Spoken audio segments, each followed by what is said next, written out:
Today we're here in the V8 Speed and Resto shop fabrication department where we do a lot of metal work and panel replacement. And behind me is a very cool project going on that is the subject of this episode of What Are You In For?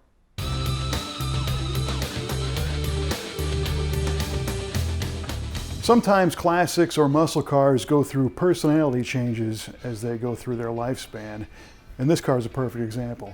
It started off as a 1970 Plymouth Satellite. It had a V8 under the hood, automatic on the column, bench seat, pretty basic car. It was kind of a forest green, something that was very common back in 1970. But at some point it evolved and its personality changed to become a cloned Plymouth GTX. It was painted limelight green, had the striping and all the badges for the GTX. The 360 V8 under the hood was hopped up a little bit. It was lowered and it had the dog dish caps put on matching steel wheels. But today, our customer wanted to take this yet to another level of personality and make a Superbird recreation, but do it with a few custom touches. And that's what we're working on now. When you're looking at Superbirds, the main thing is always the wing.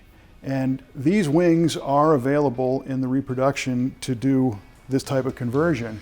The interesting thing is that when we started this project, we actually found an NOS original Plymouth Superbird wing actually on eBay, and that one was going for $20,000 for the wing, and that was a little bit out of the budget. So there's two other options, a fiberglass wing, or this one, which is actually cast aluminum.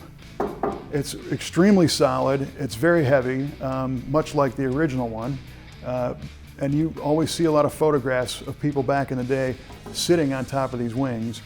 I don't recommend it, but this one will probably handle it. So we had to cut the holes in the top of the quarters and install the bracing and mount this adjustable Superbird rear wing. The next specific characteristic of the Superbird is the rear window.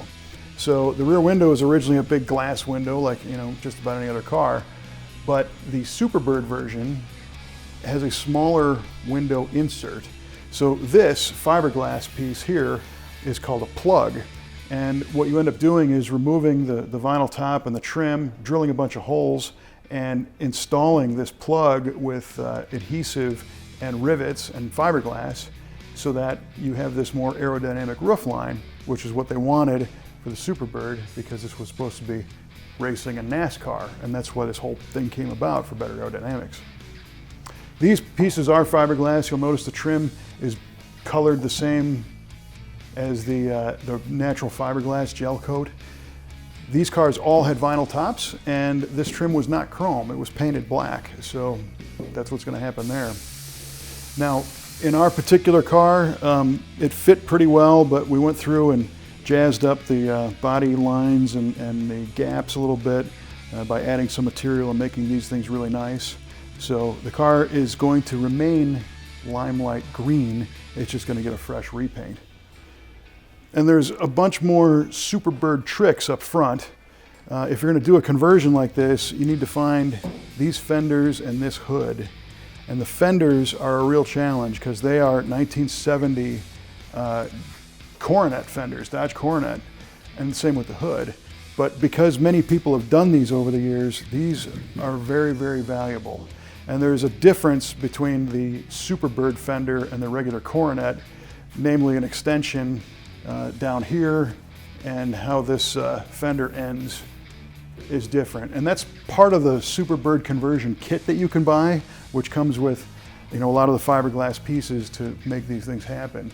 You'll notice the hood has been extended, and there's a fiberglass extension from here going forward that once again was bonded and riveted in place so that the hood is longer because when you close the hood and the nose cone is on, that hood needs to reach the cone and it has a little dip to it. So that's a special piece. And we got these vents on top of the fender.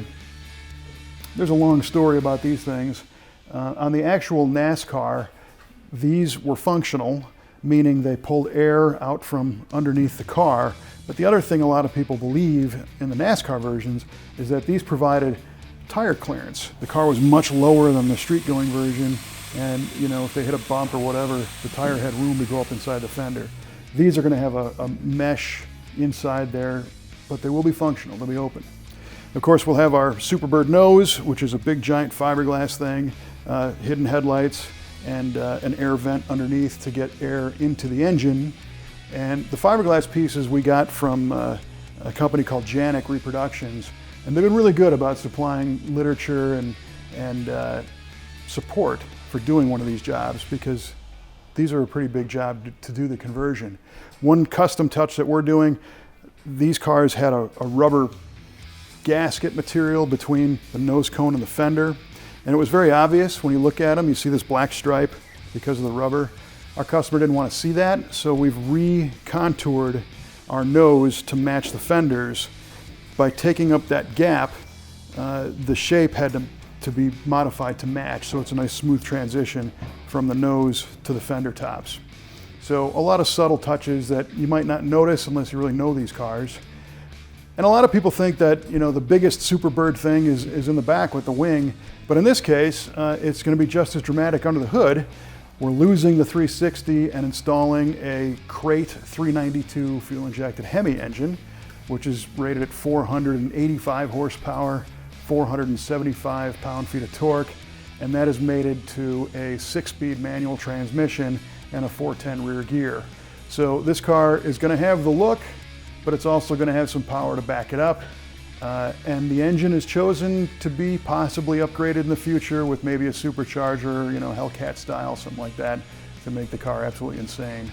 If you want to see more of this car, we're going to be releasing a full video build series on the transformation from GTX to Superbird. So subscribe to our channel so you don't miss that. If you have a fantasy car project you'd like to see come to life, you can contact us on our website at v8speedshop.com. It doesn't necessarily have to be a Superbird. We like building all kinds of fantasy dream cars here at the V8 Speed and Resto shop, and that's what this one is in for.